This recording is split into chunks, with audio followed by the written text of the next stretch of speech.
Meeting at the White House of the American Workforce Policy Advisory Board, sitting next to the Apple CEO, Tim Cook there. The discussion around the table with the likes of Tim Cook from Apple, Ginny Rometty of IBM, Marilyn Houston from Lockheed Martin, focused on the retraining of the workforce, a advisory board that the president's daughter, Ivanka Trump, has been heading up. And the president, in the few minutes that he spoke at the end, focusing his remarks for the most part on immigration and also on prison reform and relating those back to employment. But obviously, Melissa, a topic we talk about all the time, gives us a lot to talk about here today. Yeah, no, we want to bring our panel back in. We still have Jonathan, Hadley, and Todd with us. Hadley, let me start with you. I mean, you look at that room and you look at Tim Cook in the room, and he's someone who, doesn't have a lot in common with the president philosophically.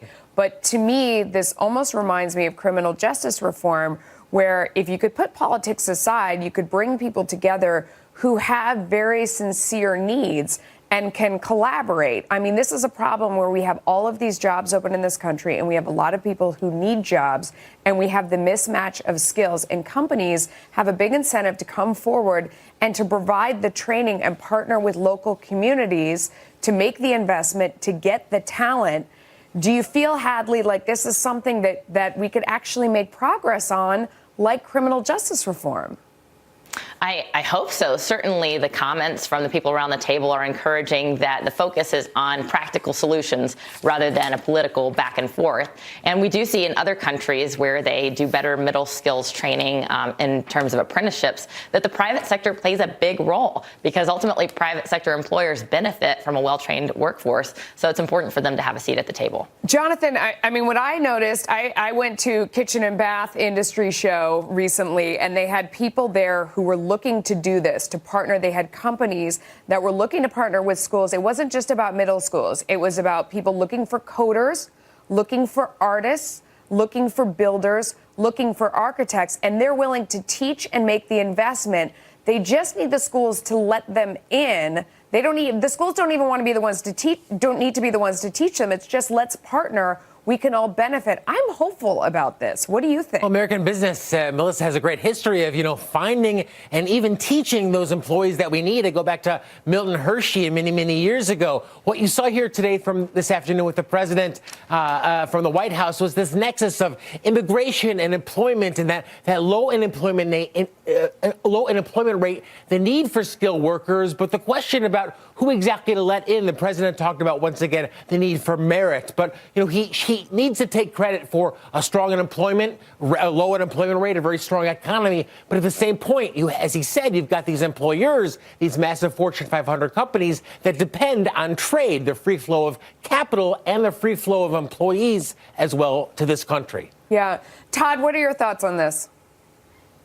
Well, I think it goes back to real education, Melissa. I think one of the big things we have in this country with these standardized tests and they've taken out the work study programs. They've taken out all the programs that could actually create young people and teach them these skills, whether it be coding, whether it be welding, any of the skills that we would need in this country. But of course, we're in this No Child Left Behind and these standardized tests, which takes away the ability for schools to actually teach people, which is what I went through when I was in high school. They had a work study program. You could learn different skills. And I think that's what we're really missing here. And that's the biggest issue, is the education of getting people prepared to come out into society. That's so true. And Hadley, we heard somebody there that was from a university talking about the fact that it's a freeway, the training between the companies and the schools. It has to be so you get off and you go have training and you do a certain kind of job, but then you get back on when you want more training or you want to change direction and go in a different way. It's not like what people think of where you're a plumber's apprentice and then you're a plumber for the rest of your life. Right. It's not that kind of a program. It's kind of where for all different levels of companies you get the training.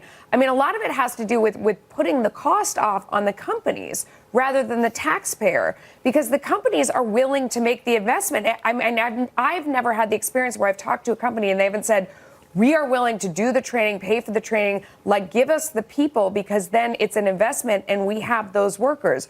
Right, Hadley? I mean, a lot of this could be, it's not talking about taxpayer dollars, and that's what Ivanka Trump's focus is, too.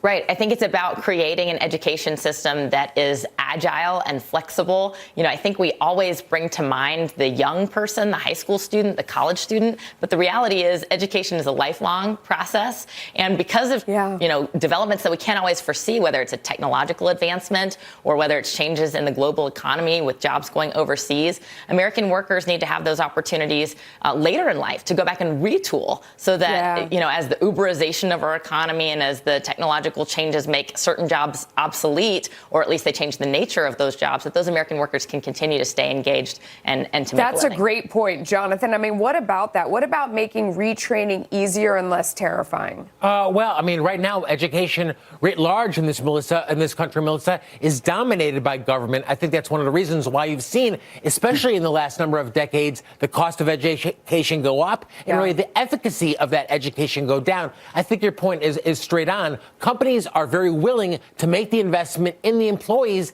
if they know those employees are going to be able to stay and be accretive to their bottom line. So it does. One of the things that I'd be curious about is whether you guys think government has a role in kind of incentivizing that to happen, because to Melissa's point, this is a totally different approach, Todd, in how we're going about it, because we've heard about retraining of workforces for years. But this administration, in its last budget, cut the Labor Department funding by more than 20%. The president has a budget coming out next week. We may see further cuts.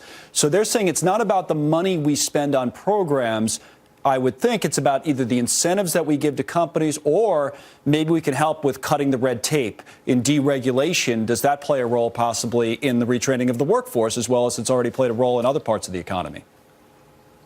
Connell, that certainly can make some changes. I mean, again, I would like the government to step back completely. Let private industry and the free markets take over the education. They will work it out, but obviously we have a lot of these onerous regulations and a lot of these things that go in that prevent me from spending to educate. Give me a big tax write-off for educating, for putting together a group of training for all of my employees. Take care of me and I'll take care of you, and we can educate. But the more the government gets involved, the more they take money away from the system. And of course, it gets flushed down the toilet versus going to where it's supposed to be, so we can re-educate these employees and put them in the right job and the opportunity to be successful at whatever job it's going to be. Hadley, quick thought there on the role that government plays in all this. Well, the government could at least take a lesser role in propping up the traditional school system, the traditional education, higher education system. For example, in the student loans industry, which the government took over in 2009, 2010, that has led to much higher tuition rates, making higher education unaffordable for many people and leaving a lot of workers with a mountain of debt that they're trying to pay off. So certainly we can change the government's role. I don't think that there's, I don't think we're going to get to a place where we abolish the Department of Education. Where the government has Guys, we got to role. wrap it here at the top of the hour. Thanks so much, Jonathan, Hadley, and Todd. First meeting of this group, and a discussion we'll continue having. Hadley's as well. last Really point there was great. Yes. Yeah, that's one of the big problems. Anyway, a lot to